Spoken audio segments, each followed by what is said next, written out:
आप सभी को मेरा प्यार भरा राधे राधे। आज मैं आपको मोक्षदा एकादशी व्रत कथा सुना रही हूँ। गोकुल नाम के नगर में बैखानस राजा राज्य करता था। उसके राज्य में चारों वेदों के ज्ञाता ब्राह्मण रहते थे।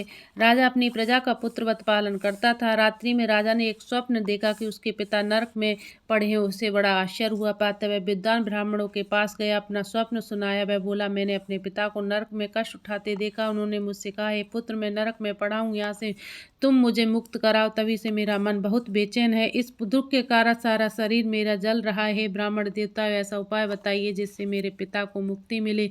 तब ब्राह्मणों ने कहा, हे राजन, यहाँ पास ही में मैं भूत भविष्य वर्तमान के ज्ञाता पर्वत ऋषि का आश्रम है, वहाँ आपकी समस्या का हल जरूर मिलेगा। ऐसा सुनकर राजा मुनि के पास गया। राजा ने मुनि से को दंडवत प्रणाम किया। मुनि ने राजा से कुशल क्षेम पूछी। राजा ने कहा, है मुनिवर, आपकी कृपा से मेरा राज्य में सब बहुत कुशल हैं, किंतु मेरे पिता नरक में हैं। मेरे चित्त में अत्यंत अशांति होने लगी है। ऐसा सुनकर पर्वत मुनि अपनी आंखें बंद की और भूत के विचार करने लगे। फिर बोले, हे राजन, मैंने योग बल से तुम्हारे पिता के कुकर्मों को जान लिया है।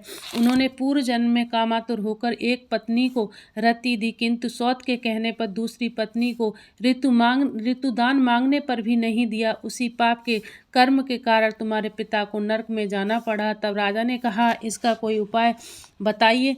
मुनि बोले, हे राजन, आप मार्गशीर्ष एकादशी का उपवास करें। उस उपवास के कारण पुण्य को अपने पिता को संकल्प कर दो। इसके प्रभाव से आपके पिता की अवश्य ही नरक से मुक्ति होगी। मुनि के ये वचन सुनकर राजा महल में आया और मुनि के कहने अनुसार कुटुंब सहित मोक्षदा एकादशी का व्रत किया। इसके उपवास का पुण्य अपने पिता को अर्पित कर दिया।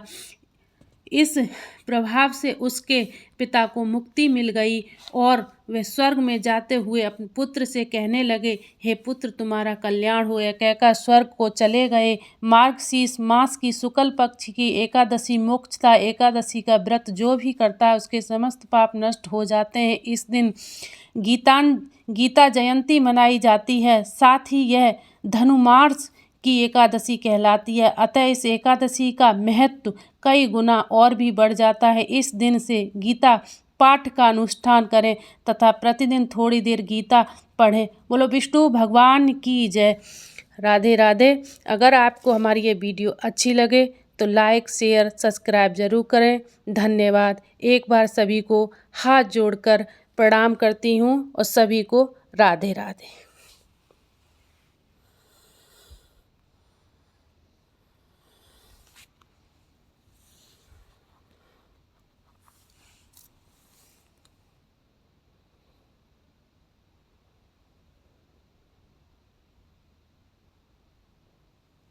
धन्यवाद। राधे राधे राधे राधे।